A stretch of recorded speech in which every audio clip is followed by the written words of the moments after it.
Hello, Napoleon sir அவர்களுக்கு மூத்த பையன் தனுஷுக்கு கவலைப்படாதீங்க.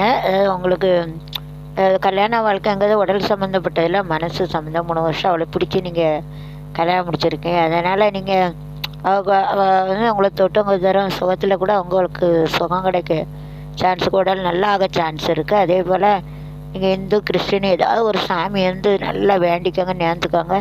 என்ன சாமி பிடிக்கோ தெரியும் உங்களுக்கு. மேல்மருத்துவர் ஆதிபராசக்தியோ அல்லது சமயபுரம் மாரியோ ஏசப்பாவோ ஏதோ ஒரு சாமியை வந்து இங்கே வேண்டினீங்கன்னா தொட்டு குணமாக சான்ஸ் இருக்குது.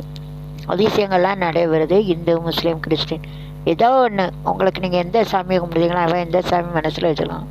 அதே போல் வச்சு கொடுங்க. பொண்ணை பாராட்டணும், ரொம்ப கொடுத்து வச்சவா. பணத்துக்காக இல்லை, பணம் எங்கேனாலும் கிடைக்கும். ஆனால் பணம் பாசம் கிடைக்கிறது கஷ்டம். அந்த விஷயத்தில் நெப்போலியன் சார் நானே என்னோடய சேனல் வச்சுருக்கேன், அனிதா கணேசன் ஸ்பேஸ் செல்வ திவாகரஸ் ஜெயபாலன். அதில் பார்ப்பேங்க, அவங்க குடும்பத்தில் உள்ளதை பார்ப்பேன். ரொம்ப சந்தோஷமாக இருக்குது. இப்படி தான் குடும்பம் இருக்கணும். ஒரு மகளாகவும் தாயாகவும் அவங்கள நல்லா பார்க்குறாளே தானே. ஒருத்தன் வந்து என்ன கொடுமைப்படுத்தினான், குடிகாரனாக இருக்கா, பீடி சிகரெட்டு குடி கொடுமைப்படுத்தினான். அப்புறம் அவட்ட போகிற இவட்ட போகிற ஒருத்தன் என்ன கேள்வி கேட்கான்னு தெரியுமா? இந்த மலை அவண்ட போகிற ஆண்டவரெலாம் அவண்ட கூட்டிகிட்டு சம்பாதிப்பேன்.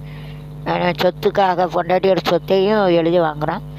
பொண்டாட்டியை தெருவில் விட்டுருதான் பாசம் இல்லாமல். நல்ல பொண்டாட்டியை ஊனமாக ஆக்குற அந்த காலத்தில் வந்து அவன் வந்து எவ்வளோ சந்தோஷமாக பாசமாக நேசமாக வச்சுருக்கா. அப்படி உங்களை மருமக கடைக்கு வந்து கொடுத்துருக்கேன். யார் என்ன சொன்னாலும் பரவாயில்ல.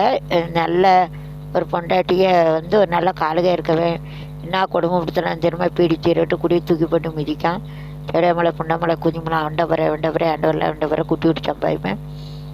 படித்த வேலையில் வீட்டில் இருந்து தண்டி தடிச்சு விட்டுட்டு எங்கே போகிறேன், அண்டபுரை எங்கே போகிற பிள்ளைல மலடி கூட்டிகிட்டு சம்பாதிப்பேன். என்னெல்லாம் கேட்காங்க தெரியுமா? ஒவ்வொருத்தர் அப்படி இருக்கையில் அவங்க வந்து பிள்ளைகள் நீங்கள் வந்து கொடுத்து வச்சவங்க உள்ள மருமக அவள் ஏற்றுக்கிற. இது ஒரு லவ் தான்.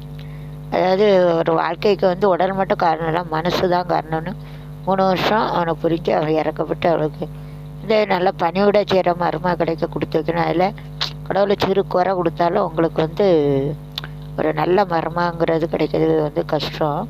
நீங்களாம் நிறைய பணம்லாம் கொடுத்துருங்க. 300 ஏக்கர், அவளுக்கு 200 பவுன். மகளாக ஏற்றிக்கிறேன், உங்களையும் பாராட்டணும். உங்களுக்கு ஒரு மகாவா 2 பையன் இருக்குது, உங்களுக்கு ஒரு மகா. அது மருமகான்ல மகா கண்ணு பட போகுதையா.